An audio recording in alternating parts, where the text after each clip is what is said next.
sambil kiri, boleh ke tengah.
Bismillahirrahmanirrahim. Assalamualaikum warahmatullahi wabarakatuh.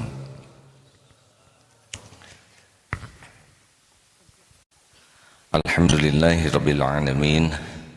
Alhamdulillahilladzi anzala as-sakinah fi qulubil mu'minin liyazdadu imanan ma'a imanihim. Allahumma shalli ala sayyidina Muhammad wa ala alihi wa ashabihi ajma'in. Mana yang lebih penting, menerima nasihat? Mana yang penting, menerima nasihat atau memberi nasihat? Dua-duanya penting. Mana yang lebih penting, kemampuan, keterampilan menerima nasihat atau keterampilan memberi nasihat? Enggak, yang lebih penting adalah keterampilan menerima. Karena bagaimana bisa memberi nasihat kalau dia tidak suka menerima nasihat?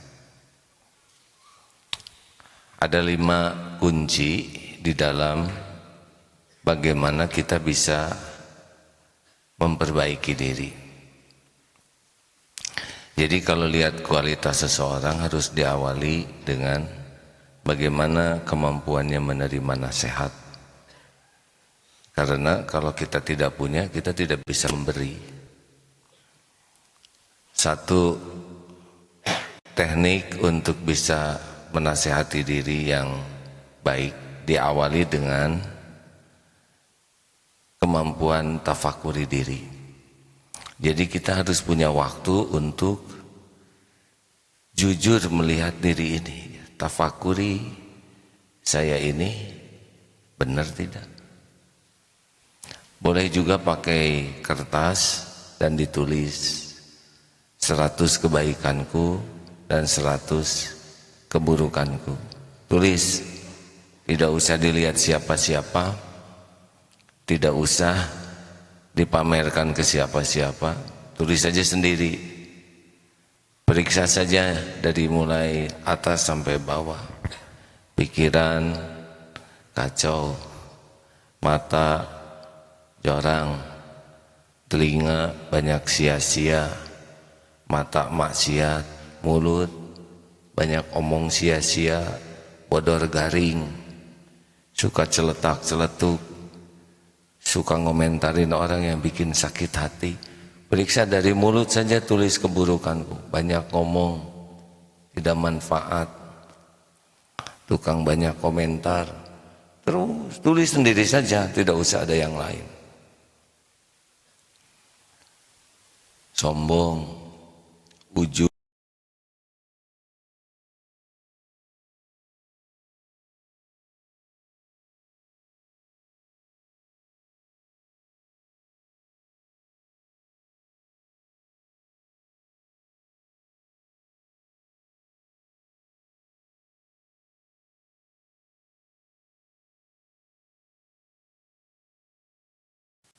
di kamar suka buka situs yang nggak benar, tulis.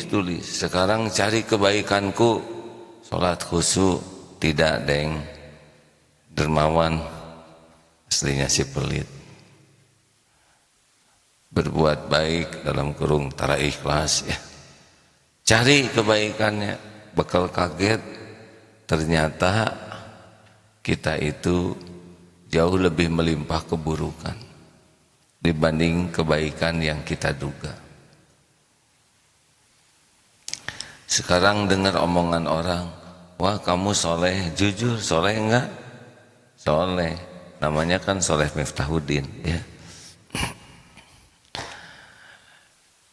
Kalau kita berani saja menulis dengan jujur siapa diri kita, tulis saja sendiri. Itu sudah awal yang sangat baik.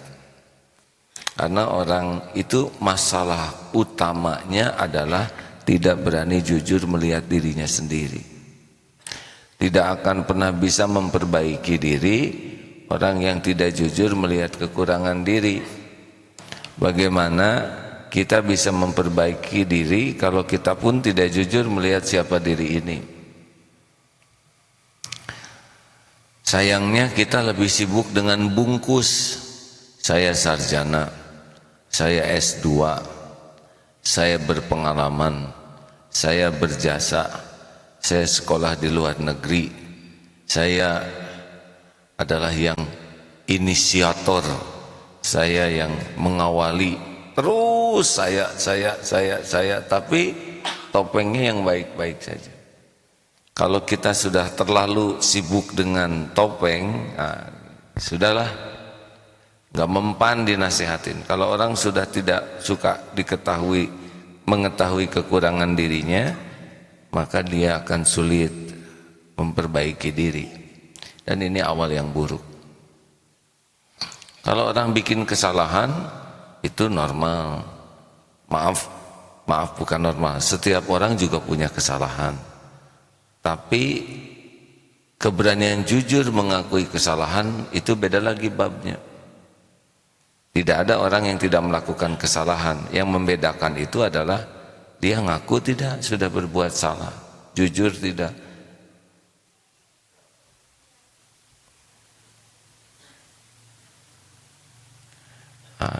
Teknik sederhana agar anak-anak tidak ngobrol adalah tidak berkumpul dengan yang seusianya ya. Karena anak ngobrol dengan kakek jarang. Boleh diberikan kesibukan masing-masing ya, atau didoakan istirahat saja. Gak apa-apa, anak-anak di masjid bagus daripada anak-anak berkeliaran di tengah jalan ya.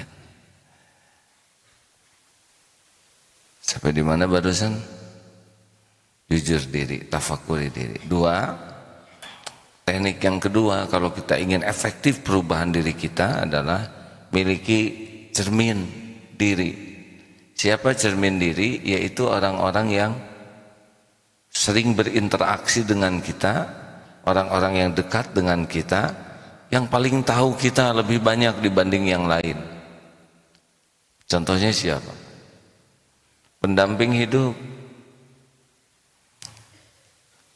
Kalau di rumah yang ada khodimat yang bantu-bantu, nah itu lebih tahu tuh dibanding tamu yang cuman setahun sekali datang. Aduh, ibu menih solehah, kata pembantu. Begitu.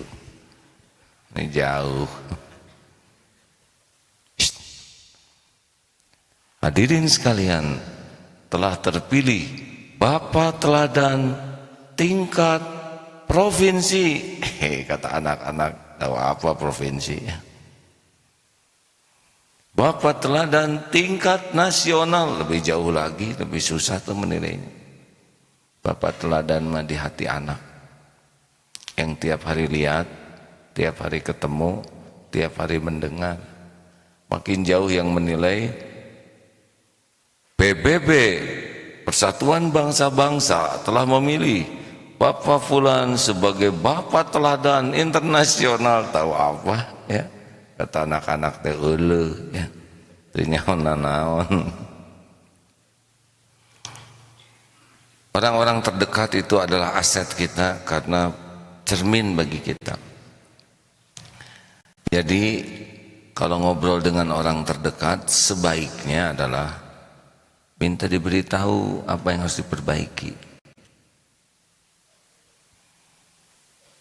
Ayo, apa nih yang perlu saya perbaiki dalam seminggu ini?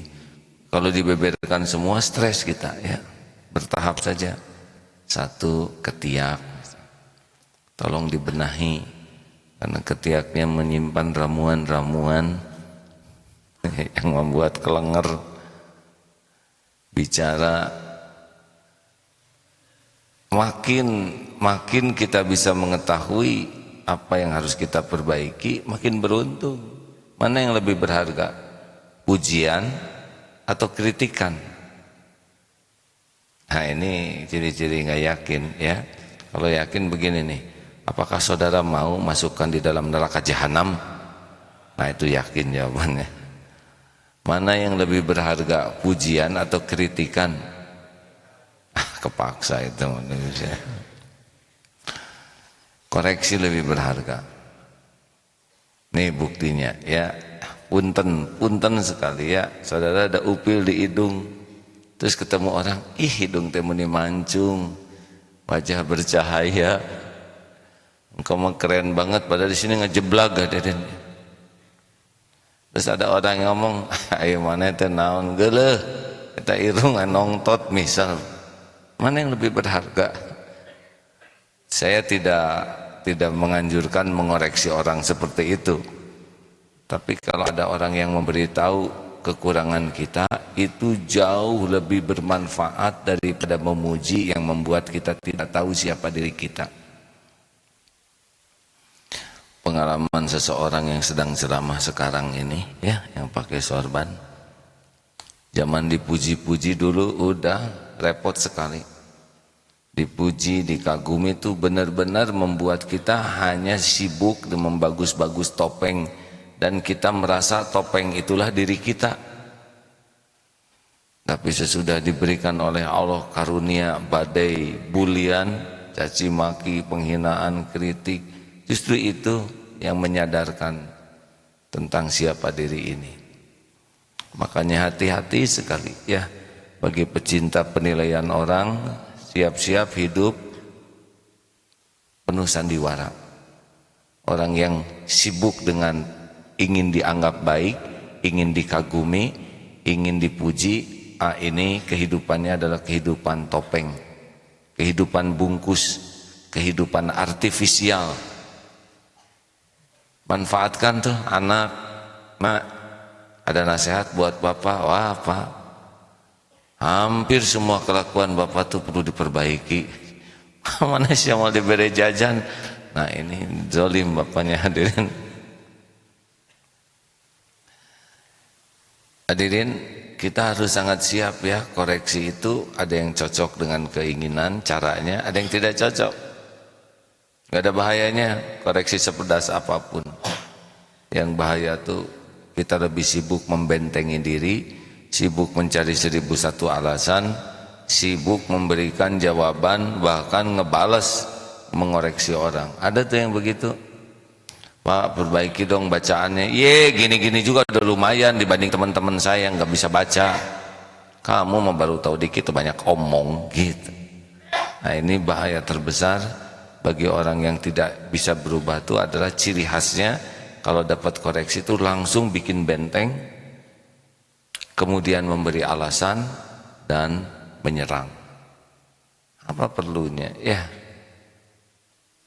Misalkan yang tadi upil tadi, Pak maaf itu hidungnya kotor, enak aja nyebit kotor, lihat wajah segini bercahayanya, kamu jangan sembarang, pikiranmu kotor, mulutmu kotor, Kan yang penting mah nyolek, hadirin, bukan banyak alasan. Kamu tidak mengerti ya mengapa dia ada di sini. Dia kenang-kenang. Halo. Satu ya, maaf. Tadi apa? Jujur diri atau tafakuri diri. Dua, miliki cermin pribadi, anak, teman, pembantu, supir, atau orang-orang dekat saja yang tahu kita dari bangun sampai tidur lagi. Nah itu biasanya lebih jelas menginformasikan tentang kita dibanding dengan orang yang taunya lewat media. Apalagi yang taunya lewat medsos, tahu apa, dia cuma lihat yang baik-baik aja. Tiga, berguru kepada yang ahli. Jadi kita tuh perlu punya rujukan yang bisa membantu kita menilai diri kita lebih objektif, yang ahli-ahli. Punten Pak ya, bahaya saya nih Pak, saya kumpul dengan santri di sini. Santri rada-rada kurang berani itu mengoreksi saya Pak, karena udah keburu dianggap kiai, keburu dianggap guru. Kalau saya menikmati posisi saya sekarang, ini ancaman bagi hidup saya. Saya harus terus berguru kepada orang-orang yang lebih peka hatinya, sehingga bisa memberi rapot. Oh, terlalu banyak bicara yang tidak manfaat, ada celetukan-celetukan yang tidak bijaksana, ada perkataan yang menurutnya lucu tapi bisa menyakiti orang. Oh, dalilnya kurang pas, terlalu memaksakan. Jauh lebih penting orang-orang yang memberikan masukan, dan itu lebih bisa dilakukan oleh yang memiliki keahlian. Nah itu guru-guru kita. Pentingnya berguru itu di sana. Seperti kita sakit ke dokter, kalau tadi ke teman, kamu tuh kelihatannya kali gatal lah, kata teman. Kita jadi tahu karena di punggung gatal-gatal. Tapi untuk tahu penyebabnya kita harus ke dokter. Sehingga oh ini kebanyakan makan udang. Tadi berapa biji udangnya? 2 karung. Pantes hadirin. Ayo, yang namanya guru tidak harus berstatus ulama. Guru itu adalah orang yang bisa digugu dan ditiru. Saran saya sih orang yang hatinya baik, yang bersih, karena kepekaannya lebih tinggi. Ini bagi orang-orang yang hatinya sudah peka itu bisa ikut ngebaca. Yang bicara ini apa niatnya, maaf, apa penyakitnya, maksudnya begitu ya. Ada ujub, ria, takabur tuh kerasa oleh yang lebih peka. Kalau bau itu enggak tercium oleh yang pilek. Coba orang yang sholatnya 3 kali ngumpul dengan yang jarang sholat, ustadz atau ada, padahal dia juga minus. Orang yang baca Iqra jilid 3 ngumpul dengan yang buta huruf Quran, kiai atau. Makanya bergaulah dengan orang-orang yang punya level jauh lebih tinggi, kepekaan hatinya, akhlaknya, sehingga kita kalau ketemu beliau bisa mengetahui standar kita baru sampai di mana. Masukan beliau juga sangat membantu mengkatrol. Makanya hati-hati kalau kita gaul dengan punten ya, yang ibadahnya kurang, yang akhlaknya kurang, kita bisa kekunci oleh merasa udah baik. Serius Pak, ini posisi saya sekarang ini berbahaya. Saya kumpulnya dengan santri, jamaah yang biasa hadir mendengar. Kalau ini saya nikmati terus, pasti pelan perubahan diri saya. Saya sangat memerlukan orang-orang yang bisa lebih peka. Siapa? Mungkin dari jamaah yang bisa memberikan, mendeteksi. Kalau kata guru saya sih, yang bisa alarmnya bunyi. Kalau alarm saya bunyi dan saya tidak nurut, nah orang itu alarmnya bunyi dan berani mengatakan. 4. Satu apa? Yang tadi 2, sudah itu 3 yang barusan. Ya bagus. Sederhana nganti ka harti. 1. Tafakuri diri. 2. Cermin pribadi. 3. Berguru kepada yang ahli. 4. Manfaatkan orang yang benci. Jadi orang yang membenci kita tuh aset, karena mereka punya kegigihan, kesungguhan di dalam memikirkan kita. Kita sudah tidur, mereka masih bangun. Hanya kita yang ada di hati. Kita kerek, dia ngehuleng, hadirin. Hanya kita yang dipikirkan. Kita nggak punya waktu nyari kekurangan diri, dia sampai ngumpulin tim atau mencari kekurangan kita. Apalagi katanya kalau sudah masuk pilkadal begitu ya, menjadi kandidat, kan itu ada musuh spontan. Baru saja deklarasi udah langsung itu ada lawannya. Dan lawan ini adalah orang yang sangat kreatif, bisa mengumpulkan tim itu khusus untuk mencari-cari kekurangan lalu menyebarkannya. Nah, kita menyikapi semua ini, tidak semua informasi dari mereka benar, tapi bisa jadi tidak semua juga salah. Harusnya kita bijak betul kepada orang yang benci kepada kita. Yang paling harus kita pahami adalah orang yang benci ke kita itu tidak bahaya. Yang bahaya itu adalah keburukan kita. Kita tidak terancam oleh keburukan orang lain ke kita. Hakikatnya begitu. Kita terancam syariatnya justru oleh keburukan kita sendiri yang tidak kita akui, tidak kita tobati, tidak kita perbaiki. Ini masalah pribadi yang benar-benar masalah personal kita yang membahayakan hidup kita. Nah, kita lebih sibuk mikirin orang yang sebel ke kita, lebih sibuk berargumentasi dan lebih sibuk ngebales. Harusnya lebih sibuk memperbaiki diri, tobat, dan idfa billati hiya ahsan, tolak keburukan dengan cara yang lebih baik. Ada nggak orang yang sebel ke kita? Gini ya, dia menghina saya, Nabi Muhammad aja yang mulia, sempurna, dihina. Masa yang hina betulan nggak ada yang menghina? Tapi orang itu sebel ke saya, Rasul saja yang akhlaknya rahmatan lil alamin ada yang sebel. Bagaimana mungkin kita yang nyebelin asli? Ada yang sebel. Daripada kita sakit hati, lebih baik kita bertobat dan memperbaiki diri.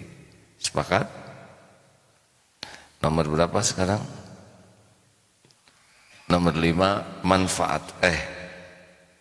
1, tafakuri diri. 2, cermin pribadi. 3, berguru kepada yang ahli. 4, manfaatkan orang yang benci. Saya lagi nyari ujungnya, jadi tenang-tenang mikir. Yang kelima, ulangi yang nomor 1 ganti ya, jujur diri maksudnya. Nah, jujur diri, cermin pribadi, berguru kepada yang ahli, manfaatkan yang benci. Dan yang kelima, tafakuri apa yang terjadi. Kiti ngerti? Maksud saya begini, kita harus banyak tafakur dengan apapun yang terjadi di sekitar kita ini. Ini kan kita bertemu dengan sebanyak ini aset kita nih Pak. Bertemu dengan tiap orang yang di sini itu adalah aset kita. Dan kita ketemu dengan orang yang, aduh, kenapa saya ketemu dengan Bapak itu tuh kok nyaman? Itu pelajaran. Oh, ternyata Bapak ini mah nggak banyak komentar, ramah, wajahnya senyum. Itu ilmu buat kita. Kenapa ketemu si eta mah enek ya? Karena dia kalau duduk ngedudukin kita. Kalau dia menggeliat, wajah kita yang kesikut.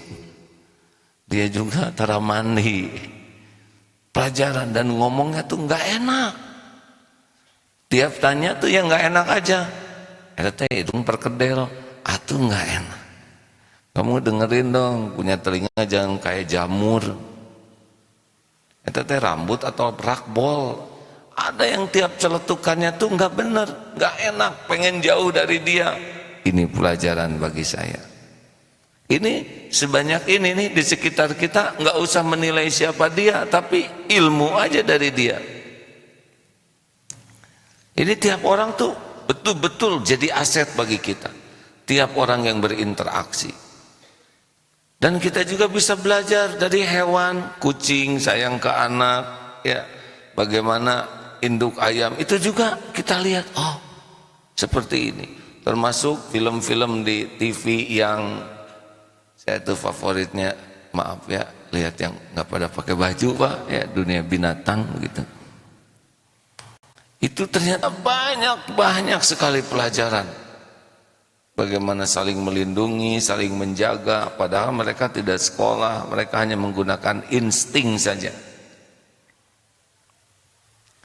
Juga belajar dari kejadian-kejadian, telah ditangkap si fulan dalam keadaan setengah mabuk di sebuah hotel bersama yang bukan muhrim. Oh, kalau Allah ngebuka gitu ya, nggak ada yang bisa menghalangi. Telah tertangkap basah seseorang yang masuk ke dalam kolam mencuri ikan. Ada juga tertangkap kering, dia ngambil jemuran. Emang ceramah begini hadirin harus membuat saudara yang tidur bangun, yang tertangkap kering, yang tidak ada tertangkap kering.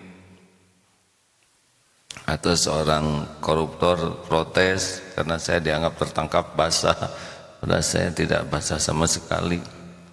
Hadirin, para komentator di TV, kejadian-kejadian nasional, internasional, itu adalah bahan tafakur bagi kita. Tafakuri apa yang terjadi, termasuk Pak Ahok, tafakuri ya, apa hikmahnya, apa yang bisa saya pelajari, apa yang tidak boleh saya lakukan, apa yang harus saya lakukan. Jadi sayanglah kalau aset segitu banyak tidak membuat kita bisa mengenal diri kita dan tidak sungguh-sungguh kita memperbaiki diri. Demikianlah hadirin sekalian, ilmu mengulang tentang teknik-teknik bagaimana kita bisa mengetahui diri kita dan teknik memperbaiki diri. Satu apa? Jujur diri. Dua, cermin pribadi. Tiga, berguru kepada yang ahli atau datang yang ahli. Yang keempat, manfaatkan orang yang benci. Dan yang kelima, tafakuri apapun yang terjadi. Begitulah, di model-model aja dikit ya, yang penting ujungnya I. Ngerti? Jadi Kiti ini itu namanya iksa diri ya. Biiklih. Baiklah.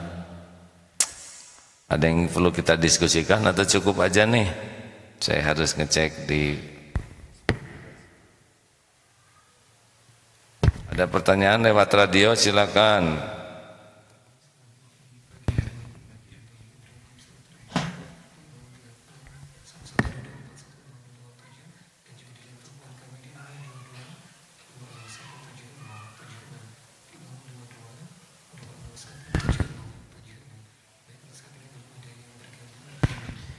Ya, AA menyimak Facebook ya, sehingga saudara-saudara boleh juga mengomentari lewat Facebook.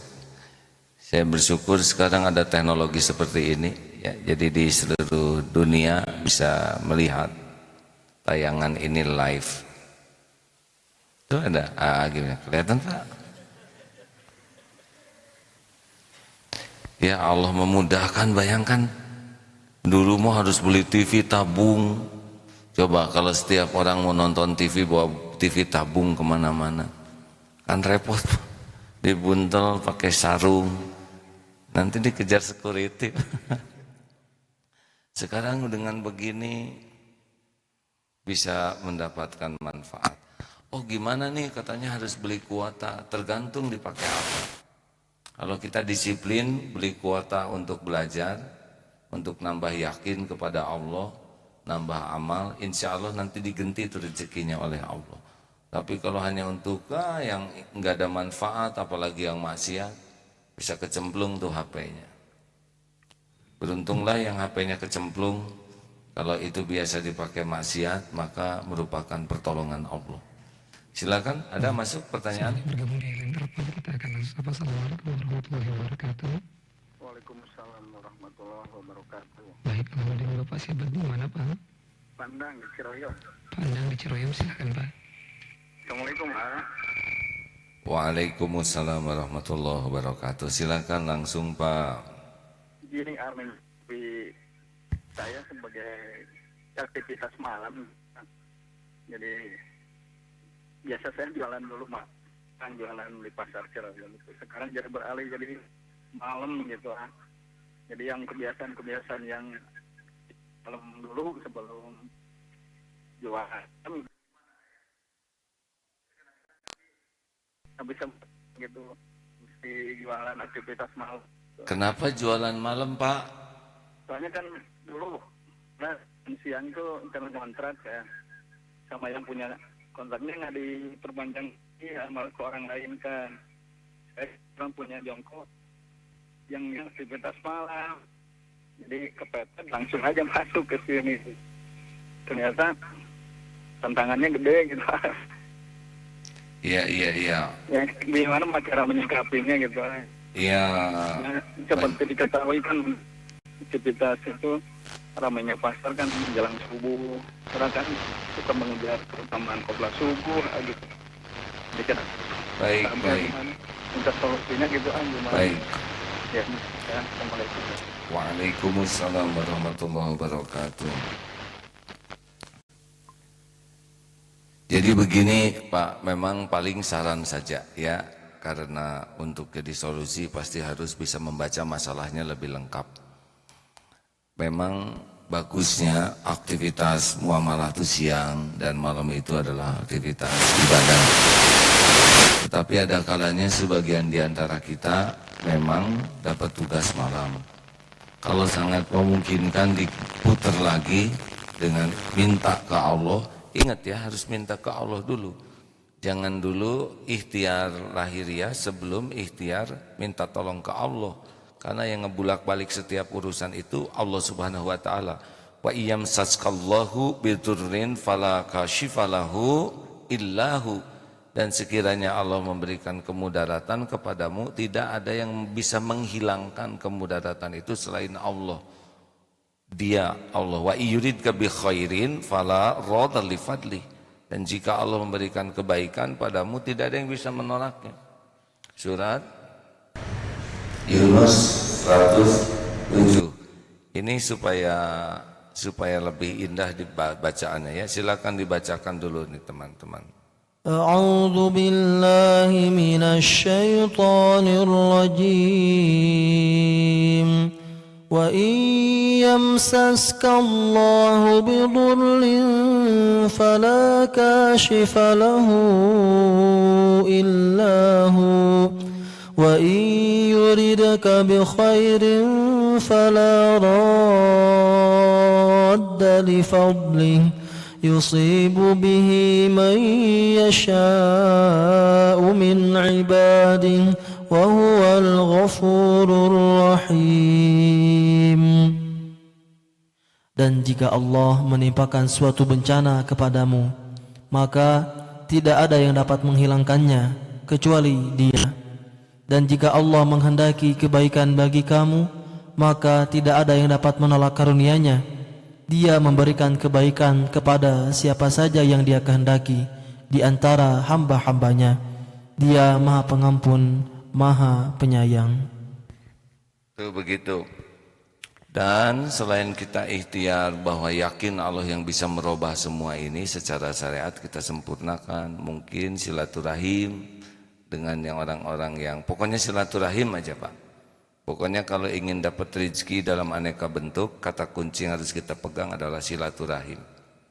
Ini yang suka kadang-kadang rada malas kita ini, terutama sesudah ada HP. HP itu memakan waktu lebih banyak, bahkan serumah aja duduk di meja makan saja silaturahimnya kurang terjaga karena masing-masing sedang silaturahim. dengan HP sampai bercahaya kan wajah ibu itu ya, walaupun ditutup selimut karena di balik selimutnya HP. Nah, lalu Pak, kalaupun masih posisi begitu, tetap jangan ninggalin tahajud, jangan ninggalkan sholat subuh berjamaah. Ini lagi ramai-ramainya, jangan ragu-ragu, pergi aja tinggalkan. Pergi ke masjid, sholat jamaah. Ini pas lagi seru-serunya pedagang, pembeli, tinggalkan. Rezeki mah Allah yang ngasih. Kalau nanti rezeki kita ada, dia akan tetap ngejar. Apalagi ahli sholat subuh jamaah. Jangan sampai kesibukan pasar menuhankan pembeli. Yang ngebagikan rezeki itu adalah Allah Subhanahu wa ta'ala. Nggak apa-apa, nggak banyak, yang penting tiap perlu cukup. Tidak harus banyak uang tuh, yang penting perlu makan cukup, perlu kendaraan cukup, beli rumah baru cukup, perlu ke Mekah cukup, perlu menikah cukup. Buat santri yang belum, saya sudah cukup, saya akan KB ya, 2 saja cukup. Perlu buat sedekah cukup, tidak. Dan itu ahli sholat berjamaah itu akan dicukupi. Semoga Bapak bisa dapat suasana bekerja yang lebih sesuai dengan apa yang bisa mendekatkan ke Allah ya. Oh, udah, pertanyaan satu lagi terakhir. Kalau udah ini AA mau menyampaikan sesuatu. Ada lagi? Warahmatullahi wabarakatuh. Waalaikumsalam warahmatullahi wabarakatuh. Apa kabar toh? Selamat Idul Fitri. Selamat Idul Fitri. Alhamdulillah. Taqabbalallahu minna wa minkum. Silakan. Mudah-mudahan AA sehat keluarga. Amin. Atau juga ya. Mudah-mudahan kita ketemu A. Amin. Waduh, udah lama nggak ke rumah atau ya.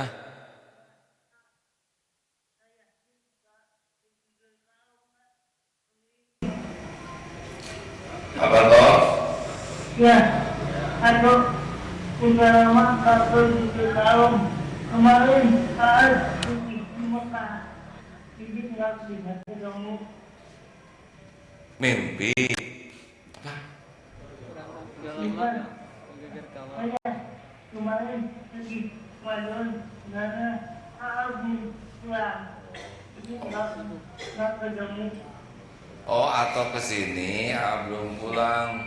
Ya, Punten toh, mudah-mudahan ya bisa silaturahim ke Ato ya. ya.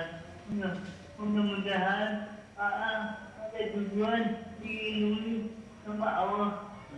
Amin, amin ya Tuhan. Doain terus toh. Iya. Makasih ya toh. Salam buat Mbak Kustina dan anak-anak. Iya.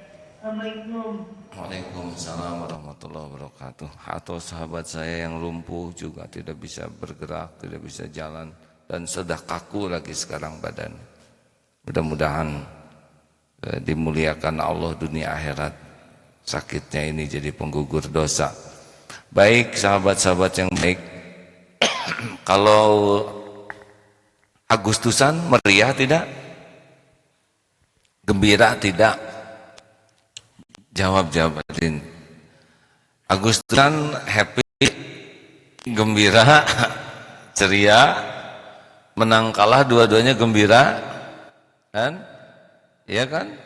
Balap kelereng gembira, balap kerupuk, balap karung. Kenapa sih pilkada nggak kayak gitu ya? Kenapa harus dengan ketegangan, dengan suasana permusuhan, suasana saling menyerang, saling menjatuhkan? Apa nggak bisa kita buat pilkada itu sesuatu yang ceria seperti Agustusan gitu? Yang semua orang teh gembira bahwa ini semua kandidat tuh ingin berusaha memberikan yang terbaik. Tidak usah dengan pasang ini musuh saya yang harus saya hancurkan, harus saya bantai, harus saya buka aibnya, harus saya pojokkan. Kenapa sih harus kayak gitu? Ya, pikir-pikir kan Sesudah itu lewat, ya sudah cair lagi gitu. Kadang-kadang suka mikir, kenapa sih harus perang, kayak suasana perang terus, padahal ini kan innamal mu'minuna ikhwah. Kita ini bersaudara, orang yang beriman ini. Makanya 3 semangat itu mari kita kobarkan terus. 1, semangat bersaudara. 2, semangat solusi. 3, semangat sukses bersama. Mudah-mudahan nanti nih tahun 2018 ini kan di mana-mana ada pilkada, baik kota, kabupaten maupun gubernur ya. Suasananya tuh suasana happy, suasana gembira, suasana mendidik yang tidak hanya yang bersangkutan tapi mendidik generasi yang akan datang.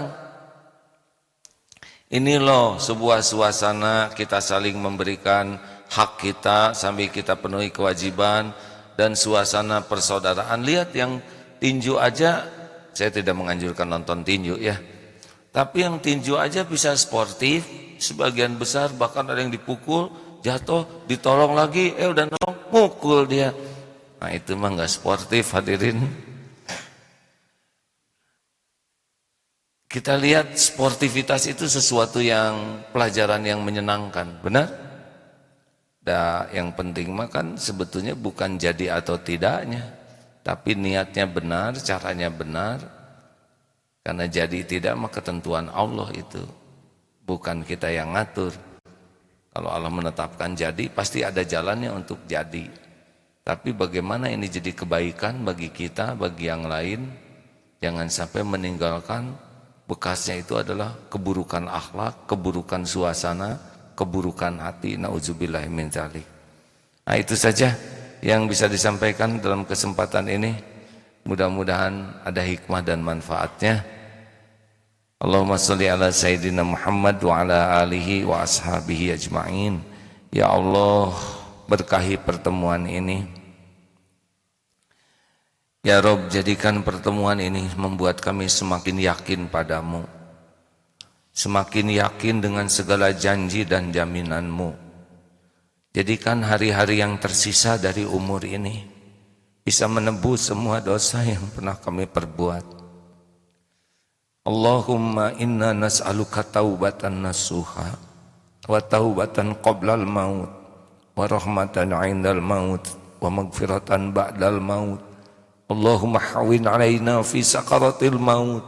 Allahumma inna nas'aluka husnal khatimah wa na'udzubika min su'il khatimah. Ya Allah, jadikan siapapun yang menyimak kami semua menjadi hamba-hamba yang Engkau kuatkan imannya, Engkau mudahkan dalam beramal soleh, Engkau karuniakan qalbun salim, berikan kesembuhan bagi lahir batin yang sakit ya Allah, berikan kelapangan bagi yang sedang dihimpit masalah, kesusahan ya Fattah, lepaskan dari lilitan hutang piutang ya Razak, cukupi hanya dengan rezeki yang halal, yang barokah ya Ghani. Ya Allah, berikan kesanggupan kami menjauhi maksiat, berikan kekuatan kami menjauhi dosa, dan berikan kemampuan kami beramar ma'ruf nahi mungkar. Ya Allah, undang jamaah ini ke Baitullah, jamu menjadi haji, hajah, mabrur, mabrurah. Yang belum punya jodoh, Engkau maha tahu, berikan jodoh terbaik yang mendekatkan padamu, pernikahan penuh berkah, keturunan yang soleh, solehah, rumah tangga hafiz, hafizah. Lindungi kami dari bala, lindungi dari fitnah, lindungi dari musibah. Allahumma ighfir lil mu'minina wal mu'minat wal muslimina wal muslimat al ahya'i minhum wal amwat.